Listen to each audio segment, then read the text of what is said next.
Hello guys, welcome back to another short video discussion. Very good evening to all of you. कैसे हो आप सब? तो Q1 का रिजल्ट जारी हुआ है। एक और दिग्गज कंपनी बजाज फिंसर्स का रिजल्ट जारी हुआ है। फटाफट देख लेते हैं कैसा रहा रिजल्ट। उसके बाद बात करेंगे कैसा रहा इनका एक्सपेक्टेशन, मार्केट को बीट किया है या मिस आउट कर दिया एक्सपेक्टेशन को। उससे पहले अगर आप फर्स्ट टाइम आए हो चैनल्स पे, आपका रिक्वेस्ट रहेगा लाइक एंड सब्सक्राइब कर देना। काफ़ी सारी वीडियोस को मैंने पब्लिश कर रखा है, आप जाके चेकआउट कर सकते हो। सब्सक्राइब कर रहे हो तो बेल आइकन को ऑल ज़रूर क्लिक कर लेना। चलो फटाफट देख लेते हैं इनकम कंसोलिडेटेड रिपोर्ट को हम देख रहे हैं, तो फटाफट हम कवर अप करेंगे इनकम।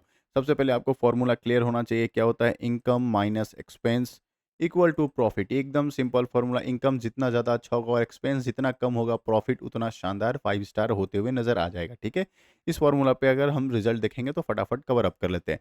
टोटल इनकम की बात करें तो 23 का कितना हो गया 31। तो इनकम बढ़ते हुए, मैं राउंड लेवल का बात कर रहा हूँ, तो इनकम बढ़ते हुए नजर आ रहा है। क्वार्टर एंड क्वार्टर जो है इनकम डाउन हो रहा है, मतलब क्या ईयर ऑन ईयर जंप है किसमें, इनकम में। क्वार्टर एंड क्वार्टर जो है डाउनफॉल नजर आते हुए नजर आ रहा है। मतलब शॉर्ट इन्वेस्टर बिल्कुल नाराज हो सकते हैं इनकम के बेसिस पे, बट ईयर ऑन ईयर वाले थोड़ा सा हैप्पी हो सकते हैं। बात कर लेते इतना कमाने के लिए खर्चा कितना करना होगा, तो खर्चा की बात करें तो कितना है 18,000 के आसपास खर्चा किया उन्होंने। और अभी का खर्चा भी बढ़ते हुए नजर आ रहा है। मतलब क्या ईयर ऑन ईयर तो इनकम बढ़ा है बट खर्चे बहुत ज़्यादा बढ़े हैं। वन क्वार्टर एंड क्वार्टर थोड़े से खर्चे कम किया है। 18,000 का 25,000, 26 का 25,000 के आसपास होते हुए नज़र आ रहा है। बिल्कुल भी अच्छी बात नहीं है, क्योंकि मेरे को जहाँ तक लग रहा है इनकम माइनस एक्सपेंस करोगे, प्रॉफिट जो है फ्लैट होते हुए नज़र आएगा या छोटा-मोटा प्रॉफिट ग्रीन में होते हुए नज़र आएगा। प्रॉफिट बिफोर टैक्स की बात कर लेते हैं। टैक्स देने से पहले उनके पास कितना प्रॉफिट है, उसके बाद हम टैक्स को एक्युमुलेट करते हुए नज़र आएँगे। ठीक है ना? चलो इस पैटर्न को देखते हैं। 5,125 का कितना होगा 5,968। तो ईयर ऑन ईयर जो है प्रॉफिट बढ़ा है।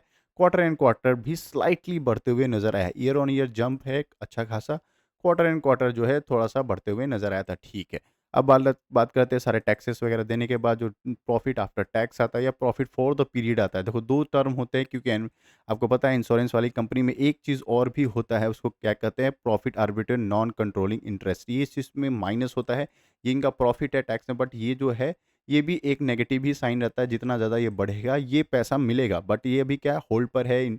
अभी भी इनको पैसा मिलने में टाइम लगने वाला है, ठीक है ना? तो इस चीज़ को माइनस करके जो रहता है नेट प्रॉफिट निकलता है, प्रॉफिट फॉर द पीरियड। तो प्रॉफिट फॉर द पीरियड की बात कर लेते हैं, अगर वो देखोगे तो ईयर ऑन ईयर 1942 का कितना हो गया 2113। और क्वार्टर एंड क्वार्टर तो 2118 का 213। मतलब ईयर ऑन ईयर जंप तो थोड़ा सा दिख रहा है।